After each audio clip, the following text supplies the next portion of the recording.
Equation, type of chemical equation.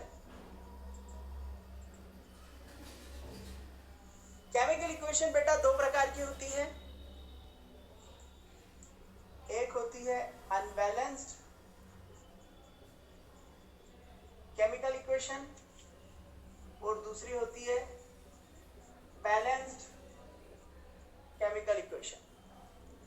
Unbalanced chemical equation के बारे में समझें, जब रिएक्टेंट के टोटल एटम प्रोडक्ट के टोटल एटम के बराबर नहीं होते हैं तब ऐसी इक्वेशन को हम अनबैलेंस्ड केमिकल इक्वेशन बोलते हैं। और बैलेंस केमिकल इक्वेशन में रिएक्टेंट के टोटल एटम प्रोडक्ट के टोटल एटम के बराबर होना चाहिए। एग्जांपल समझे कि अगर हमने रिएक्शन कराई नाइट्रोजन की हाइड्रोजन से और बना दिया अमोनिया, और अगर हमने इसके एलिमेंट की लिस्टिंग लेफ्ट हैंड साइड और राइट हैंड साइड में करी, तो इधर लेफ्ट हैंड साइड में नाइट्रोजन के एटम कितने हैं 2, इधर कितने हैं 1, हाइड्रोजन के कितने हैं 2, इधर कितने हैं 3।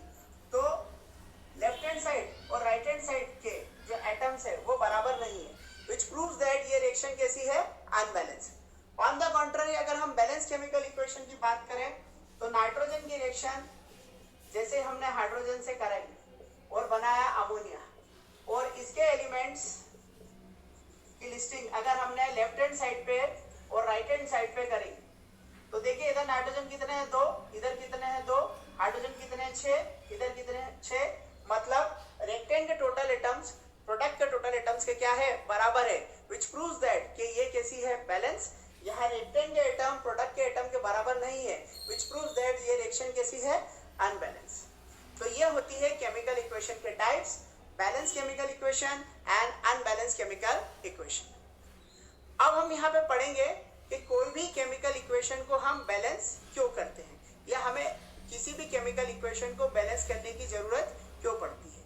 तो किसी भी केमिकल इक्वेशन को बैलेंस करने के पीछे एक कॉन्सेप्ट है कि हमें फॉलो करना पड़ता है law of mass of conservation. इसे हम एक एग्जांपल के थ्रू समझेंगे। अब हम पढ़ेंगे कि किसी भी केमिकल इक्वेशन को बैलेंस करने की क्यों जरूरत पड़ती है, why we need to balance any chemical equation. किसी भी रिएक्शन को बैलेंस करने के पीछे एक लॉ होता है जिसे हमें प्रूव करना पड़ता है, उस लॉ का नाम है law of mass of conservation. Law of mass of conservation आपने 9th क्लास में भी पढ़ा है। Mass is neither be created nor be destroyed, it is conserved, which means that reactant का टोटल मास प्रोडक्ट के टोटल मास के बराबर होना चाहिए। इसे हम एग्जांपल से समझेंगे कि अगर हमने कोई इक्वेशन अनबैलेंस ली, नाइट्रोजन, हाइड्रोजन, अमोनिया, और उसका मास निकाला, तो नाइट्रोजन का 28, हाइड्रोजन का 6 और अमोनिया का 17, 34 ग्राम, और यहाँ कितना है 17 ग्राम। मतलब जो रिएक्टेंट का मास है और जो प्रोडक्ट का मास है वो बराबर नहीं है, मतलब ये law of mass of conservation को फॉलो ही नहीं करता है। अगर इसी रिएक्शन को हमने बैलेंस कर दिया, नाइट्रोजन की रिएक्शन हाइड्रोजन से करा के हमने अमोनिया बनाया और हमने इसको बैलेंस कर दिया, और अब हमने रिएक्टेंट प्रोडक्ट का मास निकाला, तो ये हुआ 28 और ये हुआ 6 और ये हुआ 2 × 14 + 3 दैट इट इज 34, और ये भी कितना हुआ 34। तो ये 34 ग्राम हुआ, ये भी 34 ग्राम हुआ। मतलब रिएक्टेंट का मास प्रोडक्ट के मास के बराबर हुआ। तो ये प्रूव करता है कि अगर हमारी रिएक्शन बैलेंस है तो हमारा law of mass of conservation मतलब रिएक्टेंट का मास प्रोडक्ट के मास के बराबर होता है। लेकिन अगर हमारी रिएक्शन अनबैलेंस है तो हमारा रिएक्टेंट का मास प्रोडक्ट के मास के बराबर नहीं होता है। तो ये इस क्वेश्चन का आंसर है कि why we need to balance any chemical equation, because we have to obey law of mass of conservation. अब हम पढ़ेंगे कि किसी भी केमिकल इक्वेशन को बैलेंस कैसे करते हैं। तो बेटा सबसे पहले तो आपको ये बता देता हूँ कि बैलेंसिंग ऑफ केमिकल इक्वेशन के लिए कोई ट्रिक नहीं होती है, इसके लिए प्रैक्टिस ही हेल्प करती है। लेकिन बिगनर्स के लिए एनसीईआरटी में एक मेथड दी गई है, हीट एंड ट्रायल मेथड। तो आज हम आपको हीट एंड ट्रायल मेथड सिखाएंगे कि कैसे किसी भी केमिकल इक्वेशन को बैलेंस करते हैं। उसके बाद हम कुछ इक्वेशंस को बैलेंस भी करेंगे। इसके लिए हम एग्जाम्पल लेते हैं कि आयरन सॉलिड ने वाटर स्टीम के फॉर्म में रिएक्शन करके आयरन का एक ऑक्साइड बनाया सॉलिड स्टेट में और लिबरेशन हुआ गैस का।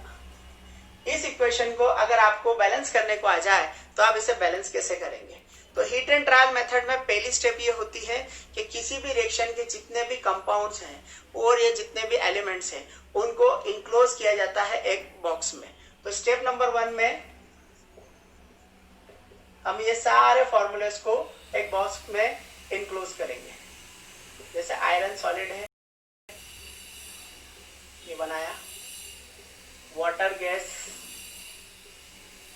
इस पे भी बॉक्स बनाया, गिव्स Fe3O4 सॉलिड इस पे भी बॉक्स बनाया, प्लस H2 गैस इस पे भी बॉक्स बनाया। सेकेंड स्टेप में क्या करते हैं हम, ये जितने भी कंपाउंड्स और एलिमेंट्स है उनके जितने भी एलिमेंट्स के एटम्स है उनकी LHS और RHS पे हम क्या कर देते हैं, लिस्टिंग कर देते हैं। तो स्टेप नंबर 2 में रिएक्शन में इन्वॉल्व जितने भी एलिमेंट है जैसे Fe, हाइड्रोजन, ऑक्सीजन, उनकी LHS और RHS पे हमने लिस्टिंग कर दी। LHS पे आयरन 1 है, यहाँ कितना है 3 है, हाइड्रोजन यहाँ पे 2 है, यहाँ पे हाइड्रोजन 2 है, ऑक्सीजन कितना है 1 है, ऑक्सीजन कितना है 4 है। इस लिस्टिंग से हमें कंफर्म हो जाता है कि हमारी जो केमिकल इक्वेशन है वो अनबैलेंस है। स्टेप नंबर 3 पे आते हैं।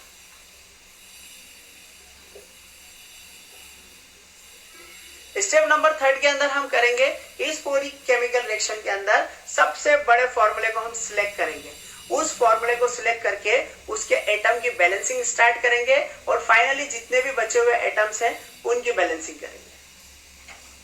तो देखिए इसमें ये जो Fe है सॉलिड स्टेट में, H2 है गैस स्टेट में, Fe3O4 solid plus hydrogen gas. तो इसमें सबसे बड़ा फॉर्मूला नो डाउट आपको दिख रहा है Fe3O4। इसके एटम की हम बैलेंसिंग स्टार्ट करेंगे। तो देखें इसमें कैसे करेंगे। इधर अगर हम ऑक्सीजन देखें तो कितने हैं 4 हैं, तो यहाँ पे 4 के मल्टीपल से हम मल्टीप्लाई करेंगे। यहाँ पे आयरन कितने 3 हैं, तो 3 के नंबर से मल्टीपल से हम मल्टीप्लाई करेंगे। और फिर यहाँ पे हाइड्रोजन कितने हो गए 4 2 8, तो यहाँ पे हम 4 से मल्टीप्लाई करेंगे।